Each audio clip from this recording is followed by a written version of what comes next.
Meu nome é Nayara e nós estamos aqui no Pod Papo com a Advogada, direto dos estúdios da Pod House, em parceria com a Ecomercast. E hoje, no meu primeiro episódio, eu recebo Eduardo Oliveira, psicólogo, especialista em neurociência, psicopatologia e comportamento pela PUC. Eduardo, bem-vindo à nossa casa. Muito obrigado, minha amiga. É um prazer imenso estar aqui com você. É um tema muito diferente no qual você propôs para que a gente aborde. A gente não vê tantas pessoas falando sobre isso, então é legal ter um espaço para falar a respeito. E me sinto honrado e vamos que vamos, pronto para o papo. Exatamente. Hoje a gente vai tratar sobre drogas como a porta de entrada para a criminalidade. Perfeito. O Eduardo ele já tem uma vasta experiência, né? Ele já trabalhou alguns anos com essa função, com adictos na área. E nós vamos bater esse papo, né? Esclarecer algumas dúvidas e aprofundar algumas questões. Não só sobre drogas lícitas, mas também as ilícitas, que é uma coisa muito comum para o brasileiro, né? Ele achar que está tudo bem e acabar... É interessante a gente pontuar essa parte, porque em relação à dependência química, à drogadição, o brasileiro tem esse costume, né? O brasileiro, as pessoas no geral, de sempre celebrar a vitórias, enfim, todas aquelas conquistas que nós temos com álcool, com algum tipo de substância, e em muitos momentos aquilo não é necessário, né? Então, a gente maximiza aquele prazer e voltar a sentir da forma natural acaba se tornando um pouco tediosa, né? Então, a gente tem o vício que vai se tornando cada vez maior e é necessário que a gente fale um pouco para que as pessoas consigam entender o que a gente ingere, né? Tanto o álcool quanto outras substâncias. Então, de novo, novamente agradeço o espaço e acho que teremos um papo muito produtivo, ainda mais envolvendo a questão do direito nisso, que acaba assolando a maioria da população que se envolve com algum tipo de ilícito, né? Exatamente. Hoje, no Brasil, que é o terceiro país, né, a produzir o encarceramento da grande população sobre, né, a questão das drogas, tanto o tráfico quanto ingerir essas drogas, usar essas drogas. Então, temos também uma vasta gama de drogas utilizadas, né? Normalmente, nós falamos de remédios antidepressivos, remédios que servem para emagrecer.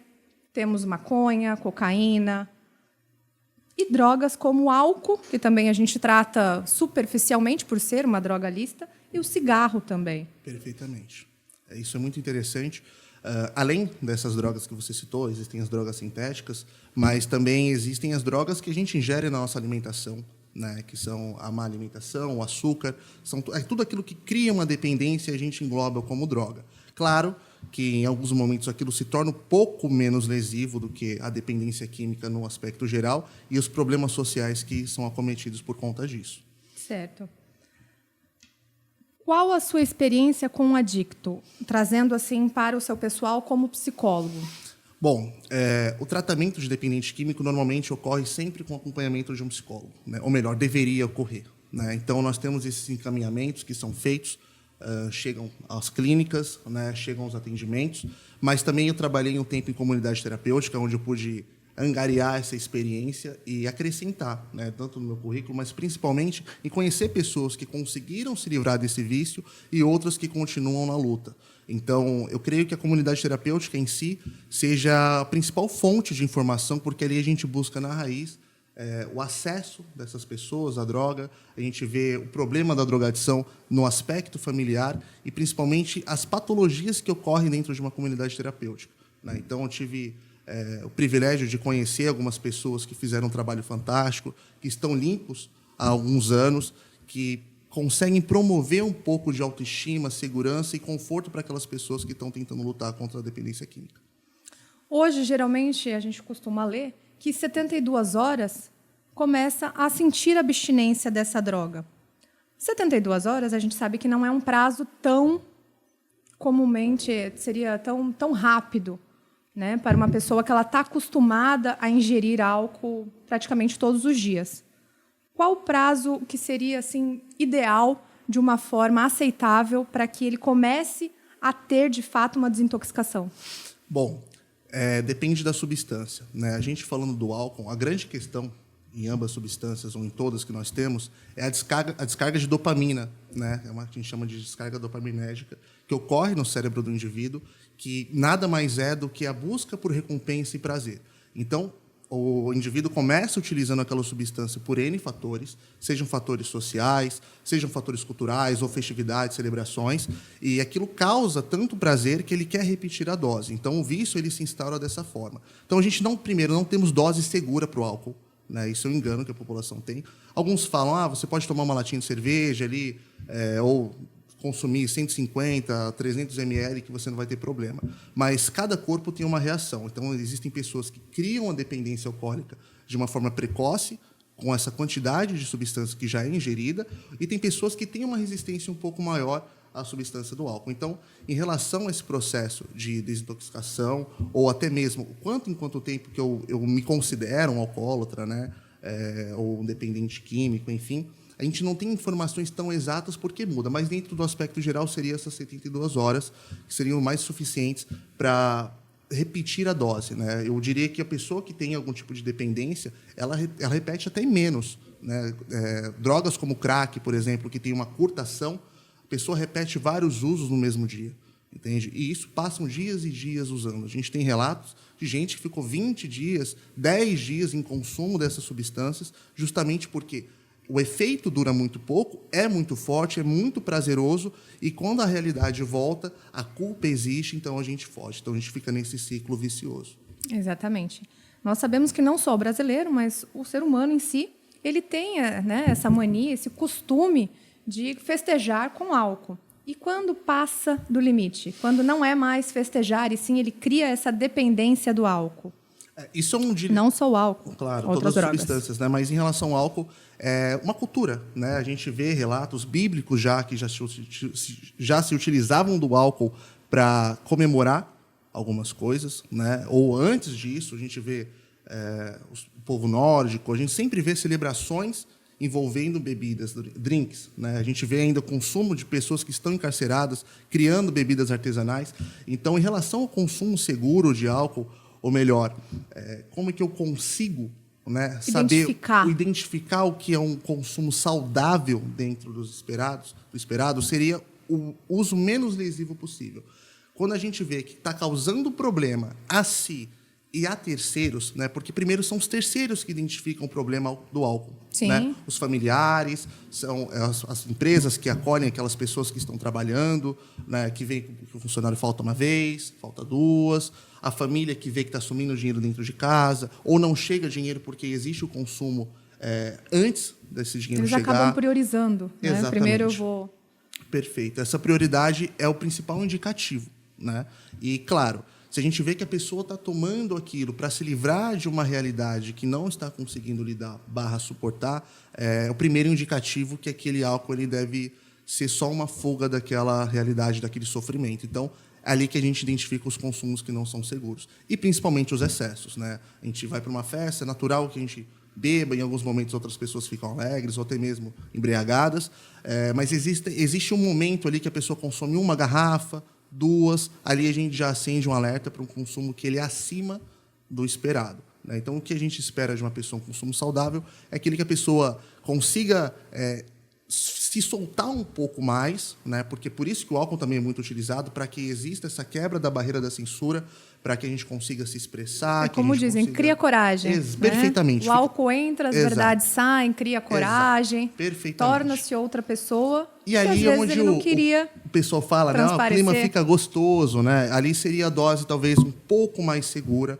recreativa, né? Você está ali só para se divertir, não existem outros problemas sociais, não existem problemas psicológicos e psiquiátricos que assolam aquela pessoa para que ela, de fato, tenha o consumo de álcool só por prazer ou outra substância.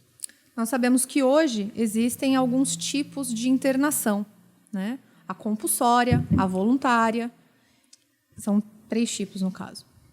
E aí eu queria saber de você como funciona na área psicológica. A gente sabe que, né, uma internação compulsória é um pedido do médico, formalmente, né, ao juízo. Esse juízo determina, com base, né, nos dados fornecidos pelos médicos, a internação compulsória. Como é esse lado parapsicologia? A pessoa sendo internada compulsoriamente, sem a vontade dela, como é para vocês tratarem uma pessoa que não desejaria estar ali? Bom, essa é uma pergunta muito complexa, porque ela abrange inúmeros fatos culturais e sociais novamente. E né? a dificuldade, A né, de dificuldade. tratar alguém que sequer queria estar ali. Principalmente. Dentro do contexto terapêutico, nós sabemos que um paciente tem um potencial de alcançar um sucesso, uma terapia convencional, ambulatorial, quando ele procura um atendimento. Né? Ou seja, você está passando alguma dificuldade ou quer tentar buscar um autoconhecimento, você faz esse movimento de vir até a terapia, existe uma facilidade em acessar elementos porque você está disposto. Então, partindo desse pressuposto, quando a gente parte para uma internação compulsória, esquecendo todos os outros fatores, nós cremos que talvez o tratamento não seja de tanta eficácia, né, porque aquela pessoa ela não está aberta. Ainda mais falando sobre o abuso de substâncias. Né? A pessoa tem que querer mudar de vida, porque o sucesso do tratamento do dependente diz muito mais sobre ele querer mudar aqueles hábitos do que, de fato, sobre o sucesso profissional por trás daquela aplicação. Né? Como a gente fala na psicologia, nós somos facilitadores. O processo é do paciente ou do acolhido, no caso de comunidade terapêutica. Então, a internação compulsória ela é debatida, primeiro, pela ética, né? Até que ponto eu posso forçar alguém a ter um tratamento, até que ponto eu posso forçar alguém a condicionar essa pessoa a uma situação, em muitos momentos de vulnerabilidade, né? Mesmo que ela já esteja numa situação vulnerável, porque a pessoa está sendo obrigada a estar em tal lugar. Né? E a comunidade terapêutica não é um lugar fácil, por exemplo, né? Ou um centro de acolhimento, um hospital psiquiátrico, seja o que for. Existem pessoas com N problemas ali dentro, N dificuldades. Né?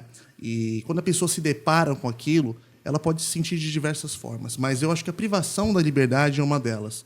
Né? Então, a gente entra até na questão criminal, um pouco, né, nesse embate na questão carcerária, porque a psicologia critica um pouco a existência de comunidades terapêuticas, e ainda mais essa questão da internação compulsória. Né? Quando isso ocorre? Normalmente, quando o dano a si mesmo, que é o patrimônio maior, garantido, né, pela Constituição, que é a nossa vida, está em risco, e também quando a gente coloca terceiros em risco no uso e abuso de substâncias, tanto alcoólica quanto a dependência química no geral. Então, ocorrem, né, como você mesmo disse, pelo pedido médico, pela questão da própria justiça brasileira, mas existe uma crítica, um pensamento acerca de o que se deve fazer a respeito daquilo. Então, uma das medidas que seriam mais cabíveis a esse momento seria a conscientização. Né? Antes, fazer todo um preparo. Existe uma questão de políticas públicas, de saúde pública, que precisa existir, né, para inibir, ou melhor, conscientizar sobre o uso das substâncias e explicar o que é, né, cada coisa. Hoje em dia é muito difundido que para você criar um hábito seria 90 dias. Dentro do mundo das drogas, funcionaria? 90 dias seria um período aceitável? Ao meu ver, não. Né? Pela minha experiência que eu tenho em comunidade terapêutica, que já é um tempo insuficiente, 6 meses, né, que normalmente é o tratamento, é muito curto, né, porque existe um período de desintoxicação. Né? A pessoa chega, primeiramente, numa clínica de dependência química, muito perdido. Ele está num lugar com diversas pessoas que ele não conhece. Existe a questão da marginalização daquelas pessoas que estão ali. Né? São pessoas que estão sempre à margem da sociedade, em grande parte.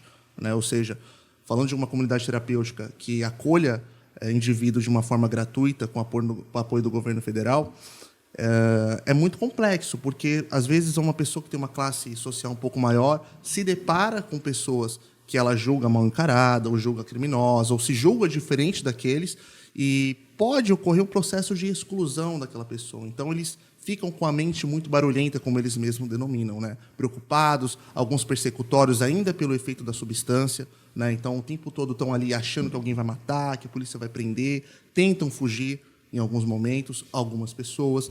Então, o primeiro estágio, ali, os primeiros 15 dias, o primeiro mês, até se adaptar àquela realidade, àquela rotina, é muito complexo. Porque aquela pessoa precisa ser inserida na dinâmica daquele local. Né? Seja arrumando suas próprias coisas, tomando o seu banho, enfim, fazendo a higiene básica, que muitos deixam de fazer num estado mais precário de dependência. Então, só esse processo já é muito extenso. E aí começa a abstinência, né? Então, pelo menos a desintoxicação ali leva de 2 a 3 meses para realmente sair por completo. E esse já seria só o período de você fazer o acolhimento e internação, né? De você estar naquele local. E mais 3 meses seriam para reeducar, reinserir aquele sujeito na sociedade de uma forma saudável. Mas existem muitas dificuldades nisso, né? De novo, a gente bate na tecla da marginalização. Você foi acolhido numa comunidade terapêutica. Você é um ex-usuário, um ex-dependente químico. Poxa, você vai falhar comigo no trabalho, você vai roubar o meu dinheiro, você não vai ter chance no mercado de trabalho. Então, como que aquela pessoa volta, né, para a sociedade depois de ter sumido durante esse tempo? Então, precisa ser feito um trabalho muito bem feito, olhado, visto, né, revisto a questão familiar daquele indivíduo, onde ele habita, né, tem alguns processos de mudança geográfica que são necessários em alguns momentos. Então, é complexo. Eu creio que 90 dias sejam insuficientes para acolher uma pessoa numa comunidade terapêutica. Sim. Nós sabemos que a maioria dos usuários tem uma classe menor, né, uma classe um pouco mais atingida, né, financeiramente pela sociedade. E nós tratamos isso como uma porta de entrada para o crime, né? A partir do momento que você comercializa a droga, que você vende a droga, você utiliza a droga em diversas faixas etárias, né? Desde criança, que existe, né, as crianças que trabalham como aviãozinhos do tráfico, e isso vão crescendo, né, vão aumentando a sua participação no crime. A gente entra naquela premissa, né, que a maconha é a droga, a porta de entrada para tudo. Mas esse dado, em muitos momentos, ele pode ser um pouco equivocado, né? A gente vê um número muito acentuado de pessoas que são dependentes químicos, pobres, né, muitas vezes periféricos, mas porque são os dados registrados, né? Agora, o rico, a pessoa de classe média que consegue ter acesso àquelas drogas por meio de delivery, enfim, qualquer inovação que possa acontecer, são dados que muitas vezes não são vistos ou são acolhidos, internados em clínicas particulares, né? Tem uma melhor condição de ser assessorado pela saúde particular, pelo um profissional de saúde mental, um psiquiatra, uma equipe multidisciplinar pagando, né? Então, muitos desses dados não são recolhidos, né? Não são colhidos. Sim. A gente vê alguns casos de alguns famosos, né, que fazem uso de químicos, enfim, e não são registrados como dependentes, muito menos adictos. Até porque aqui no Sudeste, 21,6%, né, da população em si é o maior estado usuário de drogas. Perfeito. Onde cerca de 35%, né, desta região já utilizou algum tipo de droga. Você acredita que o ambiente, que acredita que o local, né, cria essa... Nós vivemos num país muito desigual, né? Não que não exista dependência química. Essa facilidade. Exato. Perfeito, essa é a palavra. Bom, a gente está no centro do Brasil, né? Então aqui passa tudo. Tudo traz a São Paulo. Exato. O dinheiro passa por São Paulo, rotas para levar as drogas para outro lugar, mas a gente não pode virar as costas também para a falta de políticas públicas, ou melhor, a falta de interesse, né, dos nossos governantes, enfim, coisas muito maiores que nós, que não pretendem fazer um trabalho ali de saúde e tentar entender que a dependência química não é uma safadeza, não é só por prazer. Em muitos momentos a dependência química, muitos momentos não, corrigindo, a dependência química é uma doença, né? Ela está no Manual de Doença Internacional como F19 no CID-10, então ela é reconhecida mundialmente como uma doença. E vivendo num país tão desigual como o Brasil, se eu não me engano é F19, tá? Posso estar equivocado, né? Mas vivendo num país tão desigual quanto o Brasil, a gente tem uma questão social de novo batendo na tecla, né?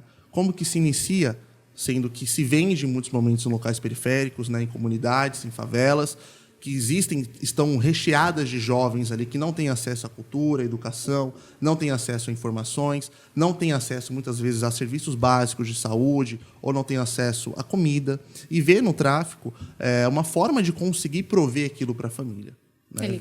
Ele começa a sair da carreira, né? A entrar num mundo que ele consegue gerar muito mais dinheiro do que ele tinha na realidade dele. Completamente. A humilhação, né? Às vezes tem uma mãe que é uma trabalhadora, que presta serviço a pessoas de classe média alta, e começam as comparações dentro do ambiente escolar, na rua.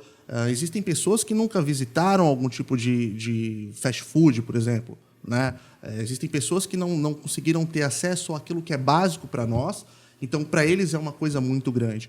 E o tráfico acaba possibilitando isso através do dinheiro que é ofertado, né? Às vezes o cara ficar de plantão por R$ 300 é um salário mensal de muitas pessoas, é a realidade de outras famílias. Para conseguir até sustentar a família, porque a mãe não vai conseguir esse dinheiro diariamente fazendo faxina, por exemplo. O que não pode ocorrer é a romantização disso. Né? Então, de novo, a gente bate nessa tecla de questão de políticas públicas. Deveria existir uma coisa mais incisiva, não estou falando de assistencialismo, né? Que é o fato de facilitar a vida do sujeito, mas dar a ele o que é de direito. Né? Acesso a uma boa educação, acesso a uma moradia de qualidade, né? Acesso à saúde, acesso a conhecimento, porque é limitado. Né? Não são todos os jovens que se interessam por um esporte, não são todos os jovens que se interessam em ler algum tipo de livro. Né? E vem ali no crime o poder, o respeito, vem ali no crime... Como forma de bancar até mesmo a droga que ele está utilizando. E aí começa, né, as rodinhas de amigo, jogando futebol, a pessoa experimenta o baseado, que é onde entra a questão da porta de entrada. Né? A maconha ela tem um histórico por trás disso. Ela foi uma droga muito criminalizada. E a mais utilizada no mundo todo. Perfeito. E ela foi muito criminalizada justamente por ser uma droga utilizada, por ser barata, uma droga utilizada por negros. Né, periféricos. Então, o maconheiro é sempre um ponto pejorativo. Né?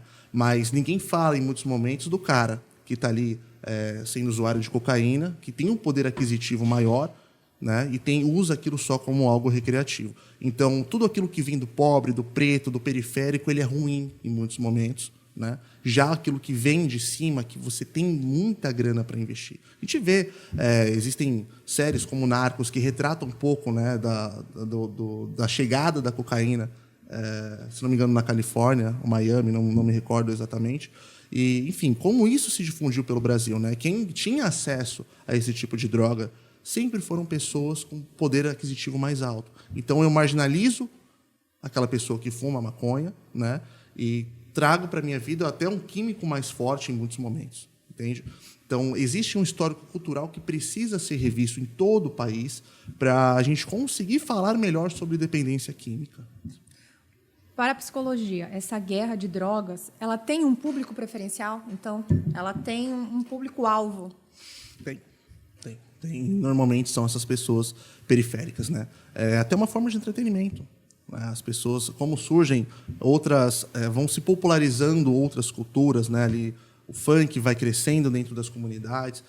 Não que seja uma coisa negativa, faz parte da cultura. É cultural, mas vai sendo marginalizado do lugar de onde nasce. Então, o lugar onde recebe aquela droga, em muitos momentos, que são as comunidades, ficam mal vistos. Né? E ali se torna um centro de poder, de dinheiro. Né? Existem cidades dentro de comunidades que são completamente dependentes. Existe tanto dinheiro que se torna perigoso, né?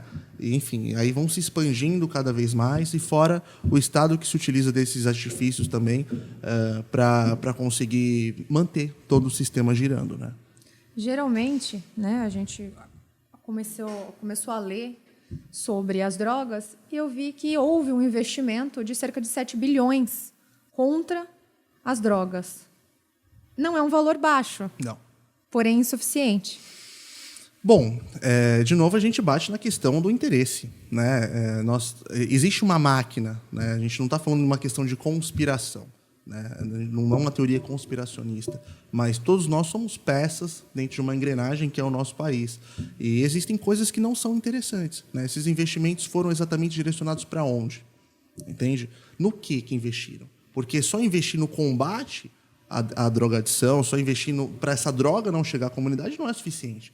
Porque existe a criatividade humana. Manda por drone, manda por navio, Sim. manda por terra, manda enfiado em tudo que é lugar. Agora... Chega a ser um valor ilusório.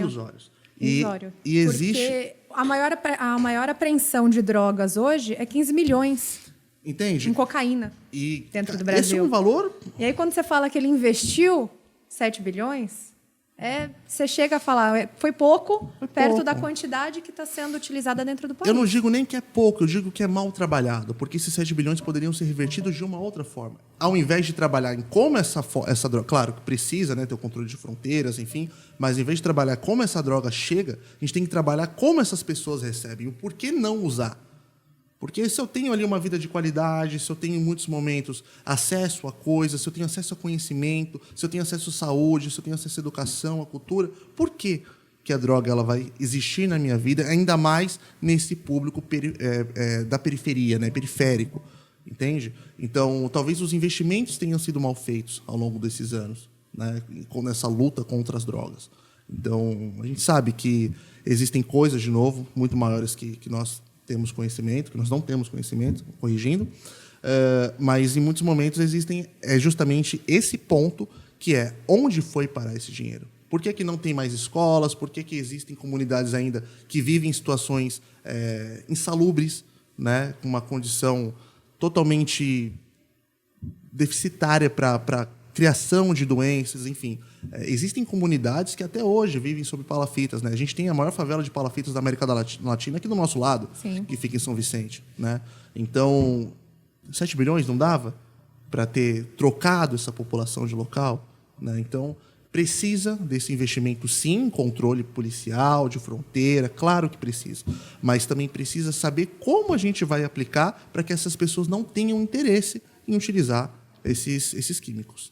E a gente sabe que o mais prejudicado é a família, né? A família são os primeiros a começarem a notar o que está acontecendo na mudança de comportamento e tudo. A família também precisaria desse tratamento psicológico, então? Totalmente. Isso é um assunto abordado no aspecto geral, porque a família é adoecida junto com o que a gente usa o termo de adicto, né? Imagina, por exemplo, você vê o seu filho refém de uma droga, né? Refém de um químico que, em muitos momentos, destrói casamento, destrói o seu lar, destrói emprego, assola a sociedade, né? Acaba criando um problema muito maior, porque é um trabalhador a menos no mercado de trabalho, é uma pessoa funcionando a menos para a própria sociedade, uma pessoa deixando de produzir, mas não só isso, é um ser humano que está ali adoecendo psicologicamente. Um pai de família, um pai de família, um filho que cresce sem pai, ou camuflando toda uma doença, né, um sentimento ruim que vem justamente dessa desigualdade, de não conseguir promover saúde, não conseguir promover educação, não conseguir promover uma vida de qualidade a essas pessoas. Então, aquela pessoa, em muitos momentos, usa de subterfúgios, né, usa da dependência química, da droga, para conseguir sair daquela realidade por alguns momentos. No caso, até o álcool, que é uma coisa Totalmente. muito mais usável pela sociedade. Totalmente. Né? Uma Aceitável, coisa né? de fácil acesso, barata. Inclusive, para mim, o álcool é uma das piores drogas para se livrar, porque o álcool vende em qualquer lugar, né? O dependente, o alcoólatra, né, ele usa o álcool. Então, ele pode beber o etanol, Sim. ele utiliza o álcool em gel, ele pega o álcool 70 no mercado, ele compra cachaça. Ele não tem, né? Ele começa perfumes, né? Então, ele vai buscar todos os artifícios. Subtrair as coisas de dentro de casa. E aí a gente entra na parte criminal, que criminaliza ainda mais as pessoas que são reféns dessa doença, né? O cara vai lá, rouba teu telefone, o cara vai lá, rouba o seu carro, o cara vai lá, rouba as suas coisas, rouba os familiares. Até porque ele sabe o dia que você recebe, quando você sacou, os seus hábitos, onde você guarda e tudo mais. Perfeitamente. Né? E aí existe toda essa questão, existe uma briga, né, uma separação familiar por conta disso, a não aceitação, muitos momentos linchamento, muitos momentos o próprio crime acaba punindo essas pessoas que acabam roubando dentro da própria comunidade, então dificilmente... O índice de violência doméstica também sobe para um número estratosférico. Esse número ele é muito maior em relação ao álcool. Até né? porque o álcool é um atenuante, né? Um aumento de pena. Aquela pessoa que bebe, né, que faz o uso de álcool e drogas, ela tem a sua pena aumentada, de acordo, né, com cada caso, claro, mas ela tem a sua pena aumentada de acordo com o uso. Então, se você faz esse uso da droga, mesmo que recreativo, que muitas vezes a gente não sabe esse limite, acaba passando do limite, na verdade, excedendo, exatamente. E aí, dentro de casa, acaba trazendo esses problemas. Né? O marido briga com a esposa, os filhos, e torna também mais um problema para a sociedade. A gente fala que a dependência química ela é uma corrente, né? Ela é de fato uma engrenagem que alguns pontos, se fossem melhorados, talvez não tivessem tantos, né? Se essa pessoa tivesse acesso a uma saúde mental de qualidade, um serviço de saúde mental de qualidade, talvez, ou melhor, mais serviços, né? Existem serviços públicos de muita qualidade. Talvez mas não o suficiente para atender a toda a população. Perfeitamente.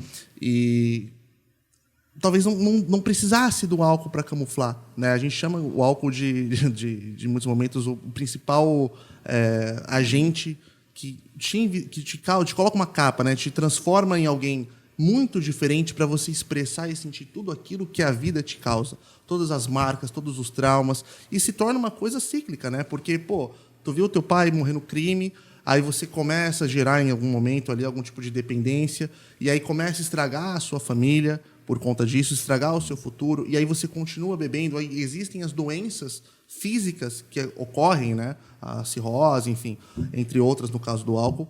Então vira todo um ciclo vicioso que adoece todos que estão à volta, né? Até porque a partir do momento que ele não tem esse dinheiro, ele volta ao mesmo ponto. Ele volta ao mesmo ponto. O dinheiro dele, o plano financeiro dele não é capaz de cumprir toda a sua ostentação, desde o uso da droga até o sustento dos familiares. Perfeito. Então ele acaba nesse ciclo vicioso. E aí tem um sentimento de culpa, né? Eu volto daquela ressaca, ou eu volto depois do uso, eu sinto muita culpa, então eu repito para esquecer. E aí, de novo, esse elemento ele é muito importante para a gente avaliar e fazer uma reflexão crítica acerca disso, que é, eu sinto muita culpa, então eu já iniciei em muitos momentos, claro, a gente está generalizando aqui para deixar mais claro, mas eu iniciei essa dependência química ou alcoólica justamente porque eu não consigo lidar com a minha realidade, né? Minha realidade, em muitos momentos, é insuportável para mim, e se torna ainda mais porque eu busco álcool ou outras substâncias para me livrar daquilo. Sim. Né? Para me Lembrando encorajar. que a gente aqui está tratando sobre casos superficiais, né? Estamos aqui só falando sobre o tema, tá? Cada caso é estudado individualmente. Tanto para o sistema jurídico quanto na parte psicológica, tá? A gente está falando, na realidade, né, de uma forma muito ampla, só para elucidar. Praticamente até banal, porque é um assunto que discorreria muito mais tempo. Com certeza. E acredito que dentro deste pedaço que estamos tratando aqui, tem também o cigarro, que ninguém fala, mas é uma droga. Apesar de ilícita, é uma coisa muito utilizada no país. E é uma coisa que gera muito dinheiro. Com certeza. E o cigarro ele é um dos maiores itens a serem observados nessa composição que nós citamos aqui, porque o cigarro é o que a gente chama de ansiolítico, né? A pessoa fuma o cigarro em muitos momentos por algum sofrimento, né? Ou começa muito cedo. A gente olha, né? O ser humano tem esse poder de ver o outro como um espelho. Então eu vejo meu pai fumando, posso fumar, né? Existem casos de pessoas que iniciaram a vida do tabagismo com 7 anos. Ele já teve até um glamour na sociedade, já teve, claro, né? Anos 80, anos 90 era bonito você ver as pessoas fumando. Claro. E aí acredito que também influencie. Com certeza. E aí existe todo esse sofrimento, né? Talvez porque o pai iniciou o cigarro. Tinha ansiedade, na época não era falado. Enfim, a mãe, para acalmar, porque estava muito estressado, o filho começa a pegar esse hábito, e aí cada vez a gente volta na questão da dopamina, né? Claro, a gente tira um pouco a nicotina de lado, que é uma substância que traz isso, mas traz esse prazer, essa calmaria, então tem aquela recompensa rápida, né? Então eu preciso fumar de novo, porque passa rápido aquele efeito. Então eu fico nervoso e assim vai se sucedendo um vício, né? Eu começo fumando um cigarro por dia, aquele cigarro se torna insuficiente, eu fumo 2, 3, 4, e existem pessoas que fumam de 1 a 2 maços inteiro, porque o efeito de acalmar o seu coração, acalmar a sua vida, enfim, tudo aquilo que a gente acredita, acaba se tornando pequeno. Então eu preciso utilizar recorrente. Existe eu começar com o cigarro e ir progredindo em outras drogas? É um tema polêmico, né? Eu acredito que não necessariamente, mas você já está iniciando numa substância, né? Se a gente for definir o que é droga, talvez sim. O cigarro não me basta, ou a maconha não me basta, eu começo a progredir para outras drogas. Da maconha acontece sim. Normalmente são pessoas que vivem nessas comunidades, né? Que é onde você tem um pouco mais de acesso. Não é exclusivo, tá? Nossa, não mesmo, mas o início, né, essa porta de entrada, ela vem disso, porque em algum momento, de novo, a gente entra na questão do vício. Eu fumo, aquela sensação de prazer, ela acaba diminuindo pela quantidade que eu ingiro, então eu tenho que fazer várias sessões ao mesmo dia, e em algum momento aquilo não vai bater mais. Então eu dou um passo adiante, né? E aí, normalmente, o caminho é o pó, né? O que a gente conhece como cocaína. Que é a segunda droga mais utilizada. E assim se sucede, né? Essas novas drogas sintéticas, elas têm uma contribuição nessa escala? Bastante, né? As drogas sintéticas, elas são muito perigosas porque a gente não tem todo o conhecimento, né? A gente está explorando ainda os danos que são causados por outras substâncias, então a gente tem bastante conhecimento sobre, mas existem outras coisas a serem exploradas. E essa parte sintética, ela é muito perigosa porque falta, de fato, mais estudos, né? Nas reações que são causadas a longo prazo nessas pessoas que consomem esse tipo de substância. Como a gente já falou, né? Maconha, cigarro, são todas drogas. Cocaína e drogas sintéticas. Mas tem uma droga que a gente também usa e não chama de droga, que é uma coisa muito mais acessível, que são os remédios. Remédio também é uma droga muito utilizada para dormir, para emagrecer, para acordar. N motivos, né? Sim. Até mesmo para dor, né? Conheço pessoas que falam, eu estou com dor, mas na verdade não é uma dor suportável, mas ela acaba ingerindo o remédio por já estar naquela emoção de todo dia eu tomo um remédio, eu durmo, todo dia eu tomo um remédio para acordar, e assim vai. Como ela é tratada para a neurociência? Bom, as medicações, elas são utilizadas de uma forma distorcida, né, em muitos momentos. Até mesmo falando sobre os adictos, dentro de comunidades terapêuticas, em muitos momentos existem processos de alucinação pela abstinência. Então, a pessoa, em algum momento, é diagnosticada com esquizofrenia. Né? Quanto tempo depois a droga age na abstinência? A abstinência pode ocorrer em horas, né? Então, depende do seu tempo de uso. Normalmente, a gente não... dentro da comunidade terapêutica, o sujeito ele cessa o uso. Né? Ou, enfim, dentro de um tratamento que deveria ser feito no ambulatorial, é a ruptura daquele uso. Ele não vai usar mais. Então, o corpo ele vai começar a emitir vários sinais, né? Ele vai começar a mandar vários. Vai mandar cheiro, ele vai mandar vontade, ele vai começar a induzir alguns delírios para que você comece a buscar aquela droga novamente. Né? Isso acontece muito com cigarro. Traz o desespero. Traz o desespero. Né? Eu preciso a todo e qualquer custo ter uma nova droga. E aí, em relação às medicações, veja, nós não somos contra as medicações, muito pelo contrário. Mas, em muitos momentos, para essas pessoas, eles camuflam alguma inofensiva, patologia, né? Porque, sei lá, você vai só tomar um remédio de dor de cabeça, é só um remédio para emagrecer, depois eu paro. Ou você vai tomar até um sedativo, né? Você vai ali tomar um remédio, um remédio para dormir. O caso clássico do Zolpidem, sim. Né?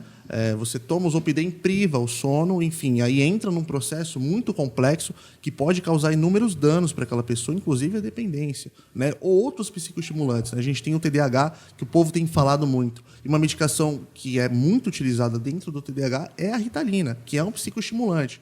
Né? E uma droga facilmente encontrada. Exato. Então, assim, existem pessoas que acabam utilizando disso para se drogar ao invés de se tratar. Né? Mas a gente faz uma reflexão ainda mais aprofundada. De novo, as pessoas falam a psicologia tem o costume de culpar todo mundo.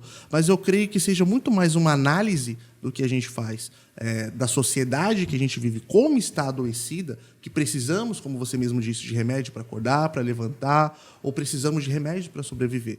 Né? Então, a gente não tem uma vida de qualidade, onde você tenha uma felicidade ali genuína, você tem um emprego de qualidade. A gente sempre tem problemas demais que muitas vezes são causados por fatores, agentes externos. Né? Então, a gente precisa dessa medicação para ter uma qualidade de vida maior. Dentro da dependência química, ou, enfim, da ingestão de medicação, ocorre mesmo a dependência por medicação. Né? Claro, não é natural, por exemplo, as pessoas têm esse estigma substituir um pelo outro? É natural, isso ocorre. Mas o que eu digo as pessoas têm um preconceito, né, com a questão da psiquiatria. Isso vem de vários fatores sociais, mas um deles foi a popularização da palavra louco ou manicômio, enfim, os hospitais psiquiátricos, né, os manicômios que foram fechados há muitos anos atrás, ou melhor, nem tantos anos assim, infelizmente. E aí a palavra medicação psiquiátrica ou psiquiatra, né, o psicólogo, eles são sempre colocados numa figura pejorativa porque você intitula, não sou louco para tomar remédio. Né? Não, eu não estou louco para ir no psicólogo. Exato. Não preciso de remédio. E a gente vai adoecendo cada vez mais por conta disso e vira aquele loop infernal. Né? E qual que é o grande mistério por trás das medicações nisso? Você começa a achar que vai se viciar naquelas medicações. E muitas das medicações que são utilizadas, elas não têm esse caráter, porque são feitas de acordo com cada paciente. Ou melhor, deveriam ser assim.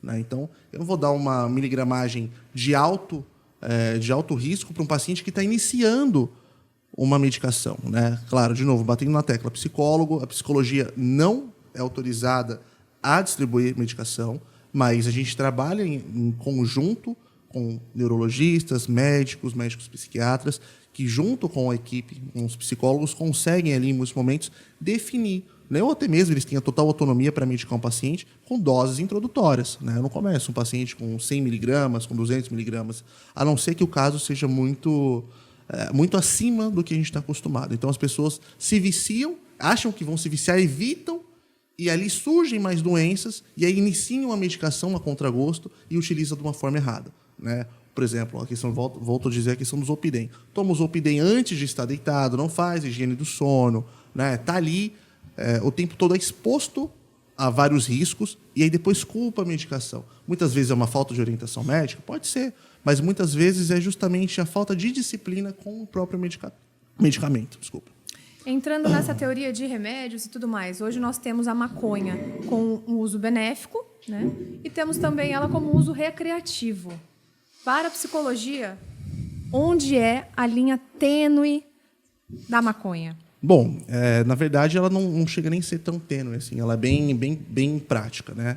Seguindo os critérios da lei. Né? Inclusive, aproveito para fazer uma pergunta para você sobre esse processo que ocorreu no Brasil da descriminalização da maconha. Mas a maconha, que é medicinal, ela é manipulada. Ou seja, é o óleo que é extraído da planta, da cannabis, tirando outros artifícios da planta para que seja utilizado para doenças como Parkinson, como ansiedade. Né? São utilizadas justamente, hoje em dia, em alta com crianças que têm algum tipo de neurodivergência, para que ocorra, né, o processo de acalmar aquelas pessoas, de atuar em neurotransmissores específicos para aquilo, diferente do uso recreativo. O uso recreativo ele é completamente descontrolado, porque a gente não tem controle do que é ingerido, né? A gente não tem controle da qualidade do produto, da maconha que é comprada. Muitas vezes vem de uma forma camuflada, vem adulterado, né, em relação a isso. E então se torna um problema ali a questão do uso autônomo, né? A pessoa fuma achando que vai ficar menos ansiosa, fuma porque quer dormir, fuma porque quer comer. Isso por vontade própria. Por vontade própria. Porque a gente sabe que o uso Exato. benéfico ele exige todo um trâmite judiciário Perfeito. que tem essa permissão de fato, tá, gente? Principalmente um uso médico. Né? O médico é quem denomina de como nós vamos utilizar. Né? Existem algumas questões sobre o canabidiol. Né? Tem o canabidiol com THC, né, que é vendido para essas pessoas com medicação, que é o tetrahidrocanabidiol, que atua de diferentes formas dentro de neurotransmissores para outras patologias. Tem o CBD, né, que é o canabidiol, que atua de uma outra forma, que aí a gente teria que abrir muito esse leque para falar sobre a atuação em cada neurotransmissor, mas para cada um existe um tipo de uso.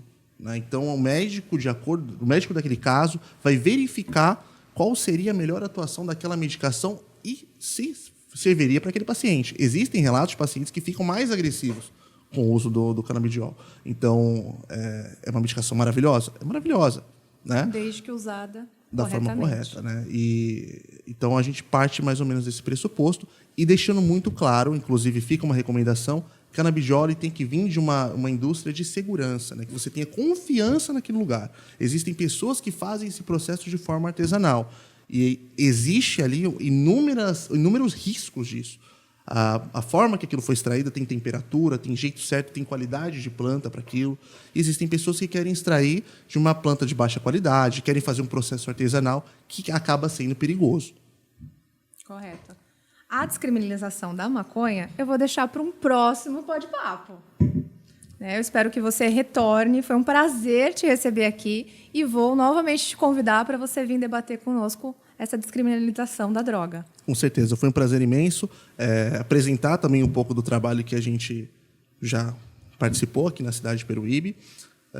E sim, a dependência química ela tem uma forma de se livrar, né? E só um adendo, que é muito importante, que acho que é a pergunta de $1 milhão de fato, né? Como se livra de uma dependência química, né?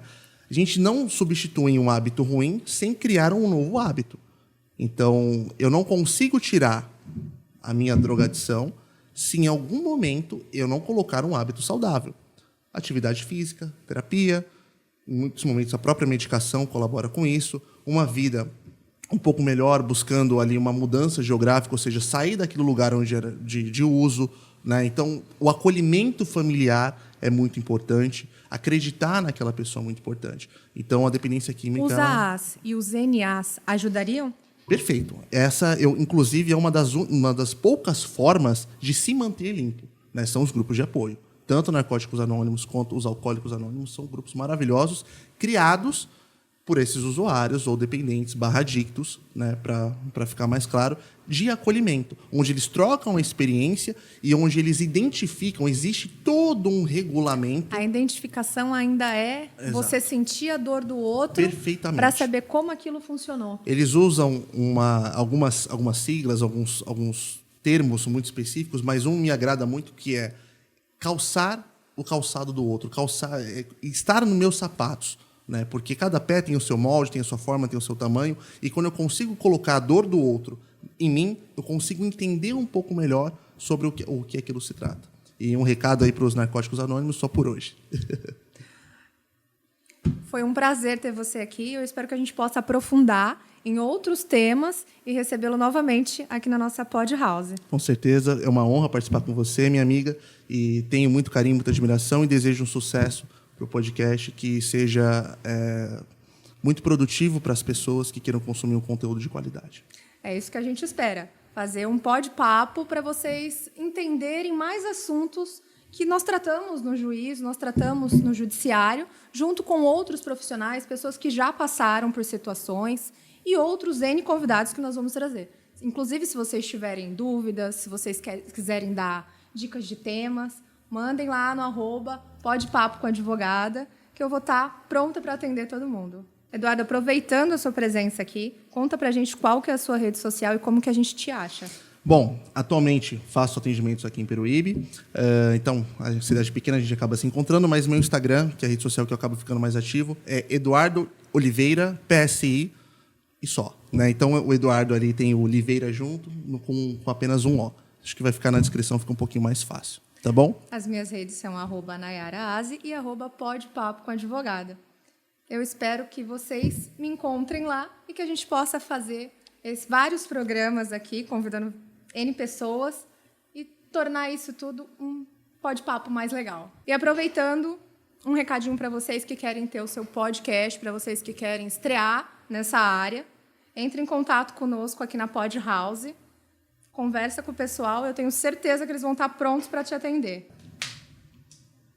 Tchau, gente. Até o episódio número 2.